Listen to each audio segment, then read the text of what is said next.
देखिए, मोस्टली आप में से जो बच्चे हैं इसमें वो फ़ोटोशॉप सीख चुके हैं। जो न्यू स्टूडेंट्स हैं वो 2-3 हैं, मतलब ये 3 भाई हैं जो अभी नए हैं।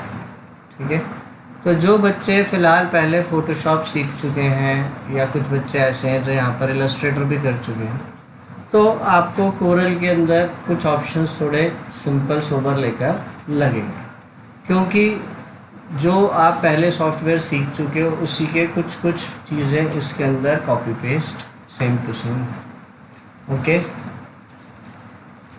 आज हम सबसे पहले कुछ बेसिक ऑफ टूल्स लेकर सीखते हैं। कलर से रिलेटेड कुछ कॉपी पेस्ट कैसे करेंगे यहाँ पे, ये सारी चीज़ें हम इसमें देखते हैं, सीखते हैं। सबसे पहले लेकर लिख लें आप रेक्टेंगल टूल। शॉर्टकट कमांड क्या है? F6 लिख लो।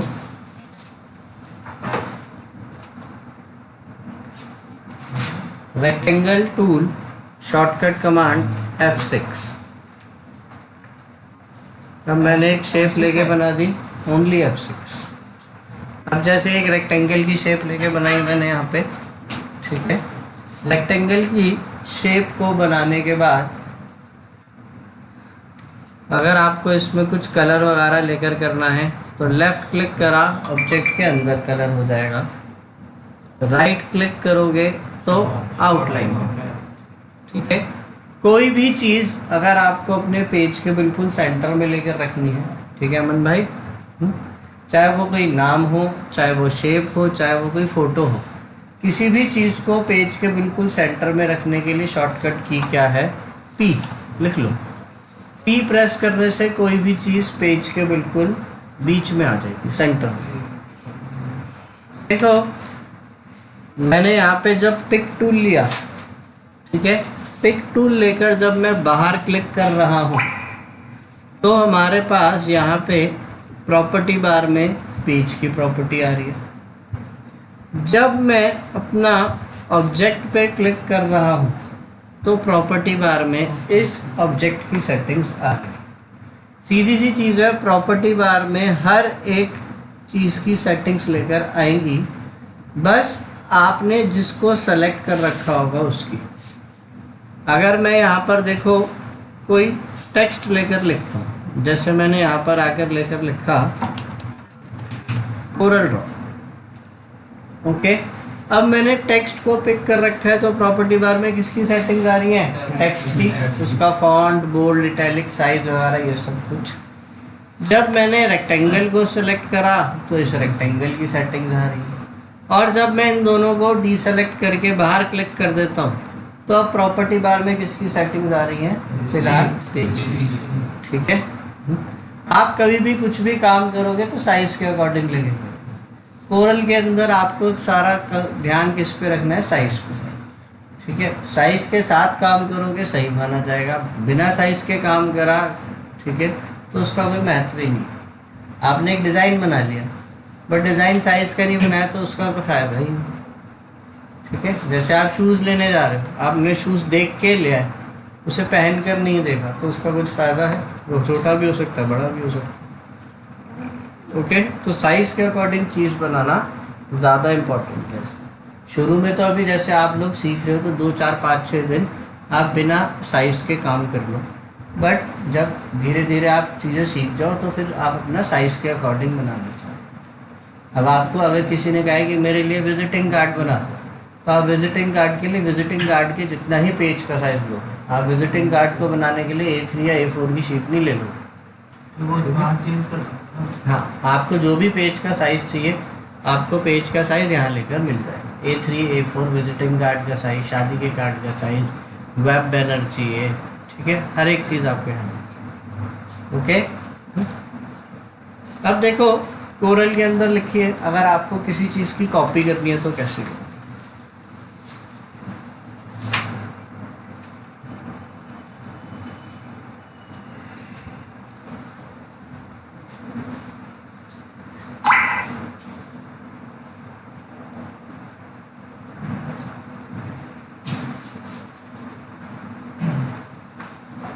अगर हमें अपने पास किसी चीज़ की कॉपी करनी है कोरल में तो हमारे पास काफ़ी सारे मेथड है, तरीके हैं कोरल में।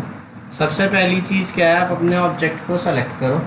ठीक है, सेलेक्ट करने के बाद कंट्रोल सी कंट्रोल वी, जिससे हर सॉफ्टवेयर में कॉपी पेस्ट होता है, आपने कंट्रोल सी कंट्रोल वी करा, कॉपी पेस्ट लेके हो।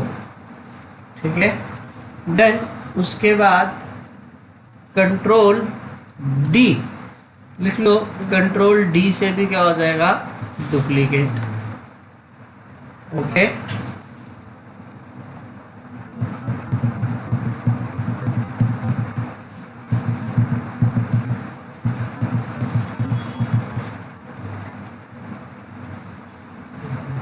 लिख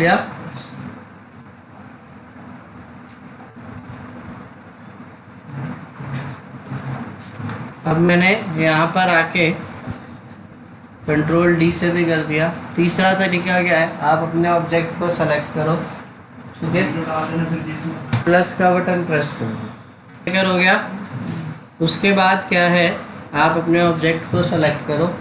ठीक है, कीबोर्ड में प्लस का बटन होता है, प्लस का बटन भी जब आप दबाओगे तो लिख लो, इससे भी कॉपी पेस्ट हो जाएगा।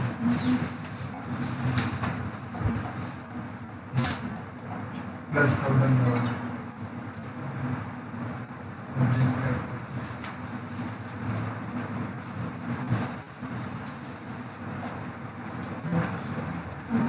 लिख लिया।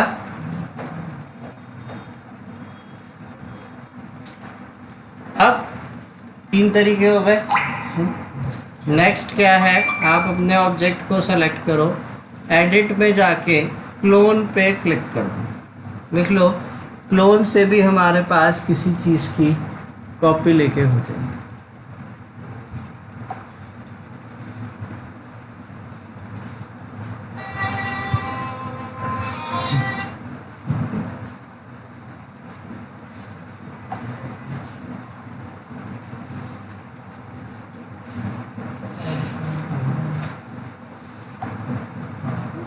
लिख लिया।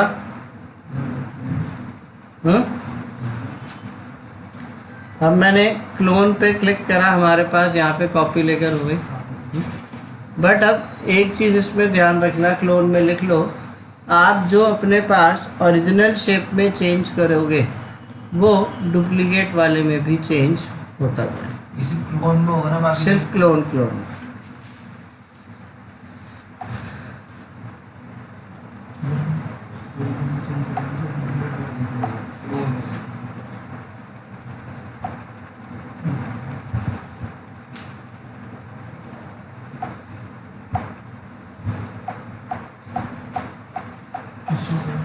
क्लोन के केस में क्या होगा, जो आप ओरिजिनल शेप में चेंज करोगे वो डुप्लीकेट वाले में भी होता है।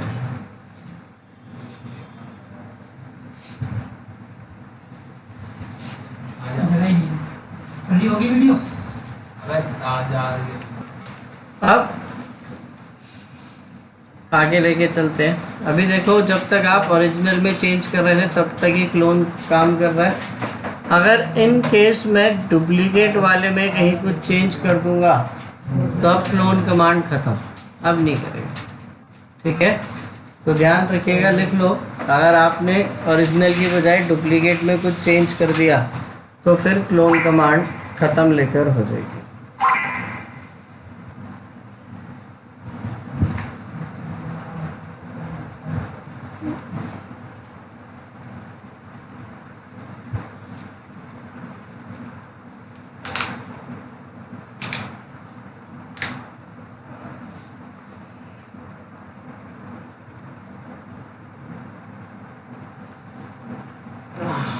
ठीक है, लिख लिया।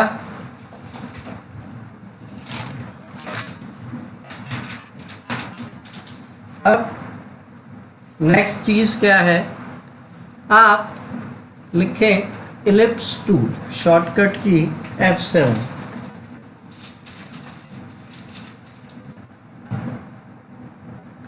लिखें इलिप्स के अंदर हमारे पास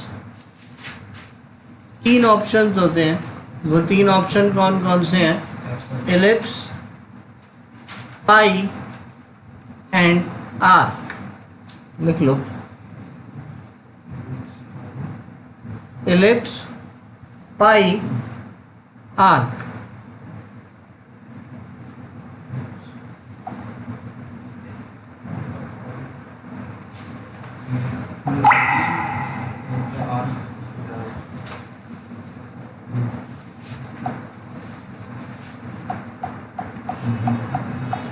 ठीक है,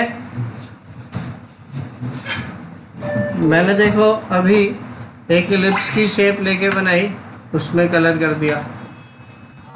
ठीक है, प्लस का बटन दबाया, एक और कॉपी कर दी, पाई ले लिया, इसमें भी कलर हो गया। अब मैंने आर्क की शेप ली, इसमें कलर नहीं। इसमें कलर इस वजह से नहीं हुआ क्योंकि ये शेप अभी हमारे पास ओपन है। कोरल में हमेशा ध्यान रखिएगा, अगर आपके पास कहीं से हल्का सा भी, एक छोटा सा भी पॉइंट कहीं से खुला रह गया, ओपन रह गया, तो उसमें भाई और बहनों कलर फिल नहीं। ठीक है, आपके पास शेप का क्लोज होना कंपलसरी, अदरवाइज उसमें कलर लेगा नहीं। ओके,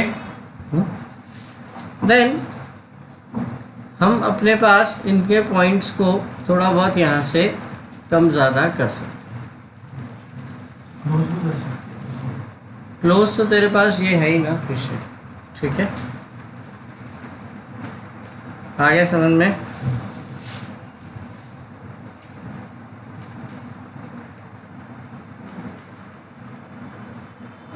ओके, अब देखो डायरेक्टली तो इसमें कलर फिल नहीं हो रहा, हाल फिलहाल आप सिर्फ अपनी आउटलाइन का कलर बदल सकते, डायरेक्टली आपकी ओपन शेप पे कलर नहीं हो रहा। बट एक ऐसा मेथड, एक ऐसा ऑप्शन है जिससे आप अपनी किसी ओपन शेप में कलर कर सकते हैं। वो क्या है, आप अपनी शेप को सेलेक्ट करो।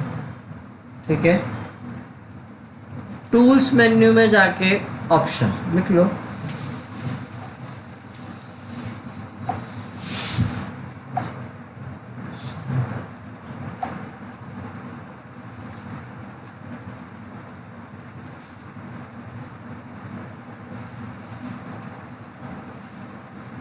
लिख लिया।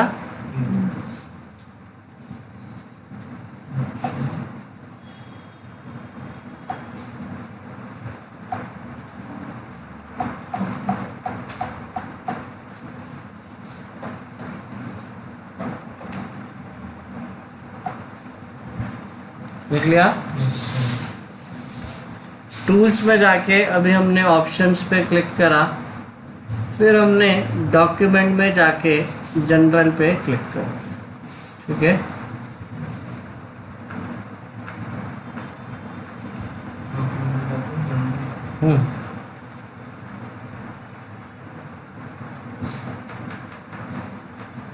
और जनरल में मैंने अपने पास फिल ओपन कर्व्स को ऑन कर दिया। ठीक है,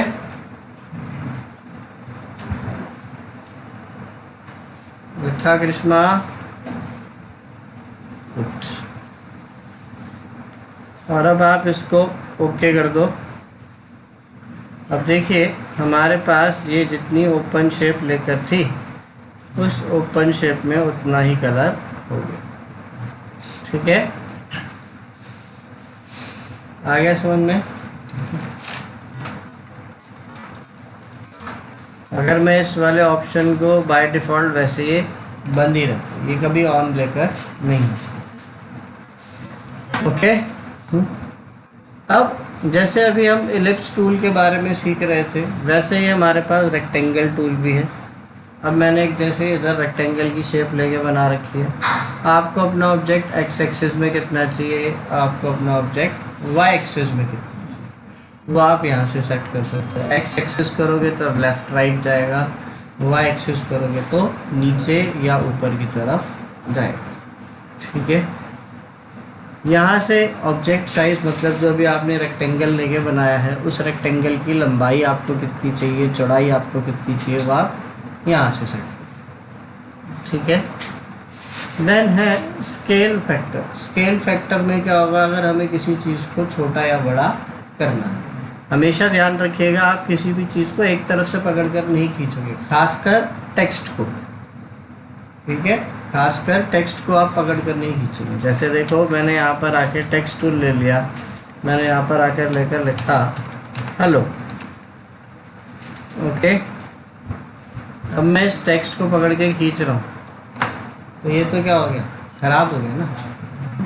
अब मैंने एक तरफ से पकड़ा आकांक्षा का हाथ, एक तरफ से करिश्मा ने पकड़ा, हम दोनों पकड़ के आकांक्षा को खींच रहे हैं तो क्या होगा, हाथ टूट जाएंगे, करिश्मा गिर जाएगी। तो रोटेशन आपके पास हमेशा किसके बेसिस पर होगी, सेंटर पाइवट के अकॉर्डिंग। जैसे आप जो बच्चे कोरल से पहले फोटोशॉप या इलस्ट्रेटर कर चुके उसमें रोटेट टूल सेंटर पाइवट वगैरह होता था ना, जिसमें आप कंट्रोल और शिफ्ट डी कंट्रोल डी करते थे, याद है ना। वैसे ही यहाँ पर भी हो सकता है, बट वही है सेंटर पॉइंट लेकर एडजस्ट करना पड़ेगा। देन है मिरर हॉरिजॉन्टल, मिरर वर्टिकल। अभी मैं इस वाली शेप में मिरर हॉरिजॉन्टल या मिरर वर्टिकल कर रहा हूँ तो इसमें कुछ इफेक्ट लेकर नज़र नहीं आ रहा। क्यों नहीं आ रहा नज़र, कोई बताएगा? हाँ, है ना।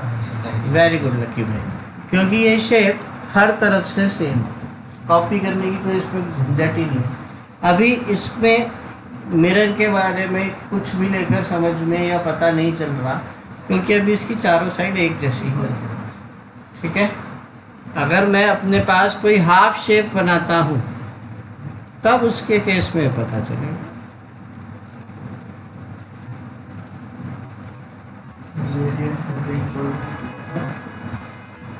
जैसे ये शेप है,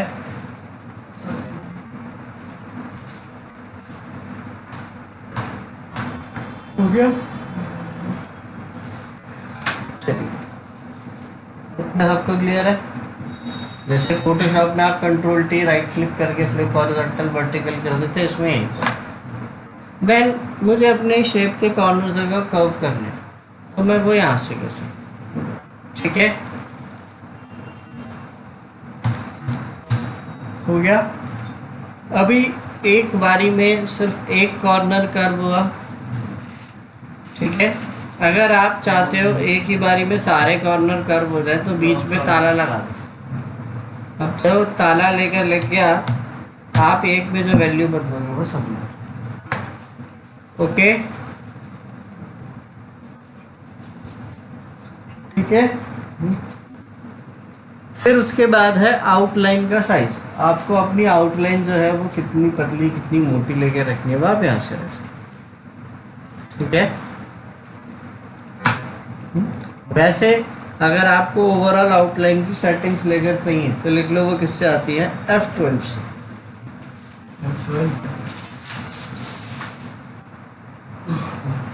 कल लिखवाया था वैसे,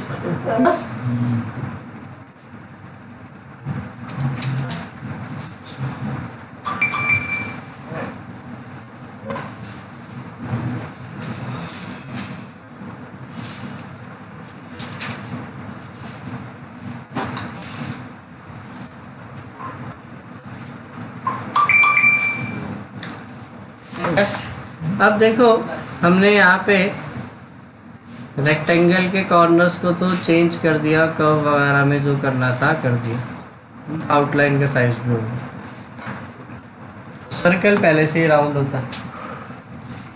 अब मैंने Y प्रेस करा, Y प्रेस करने से क्या आ जाता है, लिख लो पॉलीगन टूल।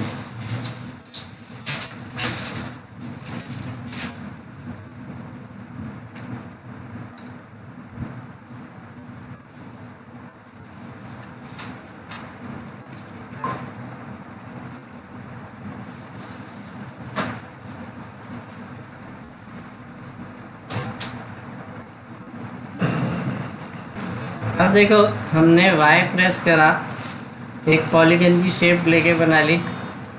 बाय डिफ़ॉल्ट इसमें 5 कॉर्नर्स रहते हैं, 3 से कम आप कर नहीं सकते, ठीक है। बढ़ाने जितने हैं आप यहाँ से बढ़ाओ, ठीक है। अब मैंने 3 कॉर्नर कर दी। जैसे देखो भाइयों, अभी हम रेक्टेंगल के कॉर्नर्स कर्व कर रहे थे, अब मेरे को उसी प्रकार में इस ट्रायंगल के कॉर्नर्स को कर्व करना है। या फिर हमारे पास स्टार की शेप है, मुझे इसके कॉर्नर्स को कर्व करना है, तो अब आप इन सब चीज़ों के कॉर्नर्स को कैसे कर्व करोगे, या कोई सी भी आपके पास XYZ शेप है, हमें उसके कॉर्नर्स को कर्व करना है, तो सेलेक्ट करो शेप को, विंडोज़ में जाओ, डॉकर्स में फिलेट स्कैलॉप चैम्फर लिख लो। क्या लिखना है? अगर आपको किसी भी शेप के कॉर्नर को स्मूथ करना,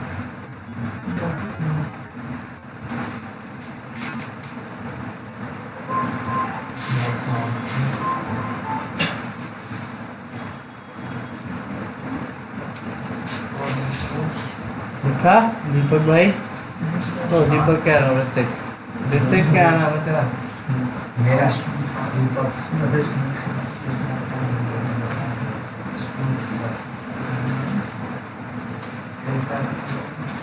लिख गया? विंडोज मेन्यू में डॉकर्स में फिलेट स्कैलॉप चैम्फर लिख लिया भाई? आशु लिखा भाई?